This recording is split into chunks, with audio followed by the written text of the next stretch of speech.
আসসালামু আলাইকুম। শুভ সকাল। আশা করি সকলে সবাই ভালো আছেন। আলহামদুলিল্লাহ আমিও ভালো আছি। আসলে প্রবাস জীবনে সবচেয়ে দুঃখ একটাই, জন্ডিসের রোগ। আমরা বাংলাদেশে থাকতে তো কবিরাজ টবিরাজ দিয়ে জন্ডিস ঝাড়াইতে পারতাম। আসলে বিদেশ বাড়িতে জন্ডিস ঝাড়ানোর লোক খুঁজে পাই না।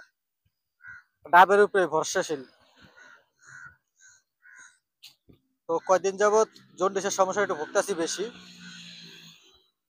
তো ডাবও খাইলাম, তেমন একটা ভালো হয় না। আসলে পড়া ডাব পাইতেছি না তো, দোকানদারে কিনে ডাব খাই, তো সেটাই কোনো ফলাফল পাই না। তো আগে যখন কোম্পানিতে চাকরি করতাম তখন আপনার প্রতিদিন সকালে ডিউটি শেষ হয়ে বেরোলেই আমরা 4-5 জন মিল্লা বন জঙ্গল পাড়াইতাম, মানে ঘাস পাড়াইতাম খালি পায়ে। তো কয়দিন যাবত আপনার জন্ডিসে মাথার মধ্যে অনেক যন্ত্রণা করতেছে, প্রচুর পরিমাণে পেন দিতেছে একটু। আসলে আপনার এই পেনের যন্ত্রণায় প্রচুর লেভেলে বিরক্ত হয়ে গেছিল। তো পরে আমি আমার আম্মার সাথে শেয়ার করলাম। তা আমি আমার আম্মার সাথে শেয়ার করার পর আমার আম্মাই বললো, তুই ওষুধ খা।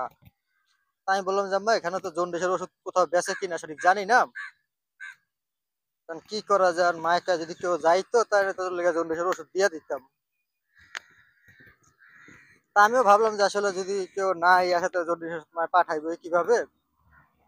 তো কি করলাম, তাই এখন সকালবেলা আসলাম ফজরের নামাজটা পইরা, আইসা এখন ঘাস পাড়াইতেছি। দেখি আল্লাহ পাক যদি মুক্ত করে। তবে আজকে টানা 4 দিন ধরে পাড়াইতেছি, তো আলহামদুলিল্লাহ কিছুটা কম ফিল করতেছি। আগে যেমন মাথার মধ্যে উদ্ভট করতো, যন্ত্রণা করতো, ওই জ্বালা পোড়াটা আসলে কমছে আলহামদুলিল্লাহ, আল্লাহ পাকের শুকরিয়া। তো জ্বালা পোড়াটা কমাতে এখন একটু ভালো ফিল করতেছি। তাই এখন রেগুলারলি আসতে আসি, যে দেখি যদি পুরোপুরি কমপ্লিট হয়। কয়দিন তো মনে করেন আমার চেহারাই পুরো হলুদ হয়ে গেছিল, এমন অবস্থা হয়েছে। আসলে আমার নানা এই জন্ডিস ছাড়াইতে পারতো। তো আমার নানা আমার মেজো খালারে আর আমার ছোট খালারে শিখে গেছে।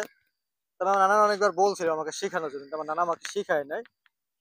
তো আসলে কি করার, যে জন্য শিখায় না তার কিছু করার নাই।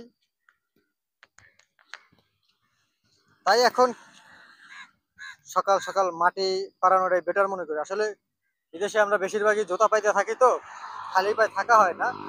আমরা যেমন গ্রাম অঞ্চলে আপনার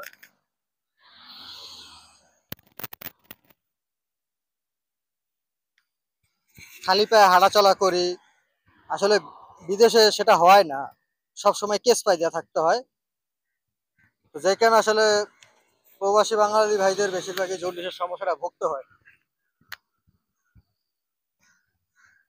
তো দেখি রুটিন করে এই বন জঙ্গল পাড়াইয়া, এটা আসলে এক প্রকার একটা পার্কের মতো রাস্তার মাঝখানে, ঠিক আছে।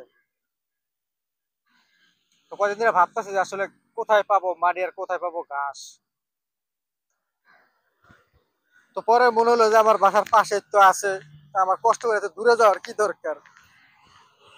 তো এখন এখানে পাড়াইতেছি, জোতা খুললা আইল্যান্ডের উপরে ধুয়ে দিছি। আছে কিনা সেটাও তো কইতে হ্যাঁ আছে।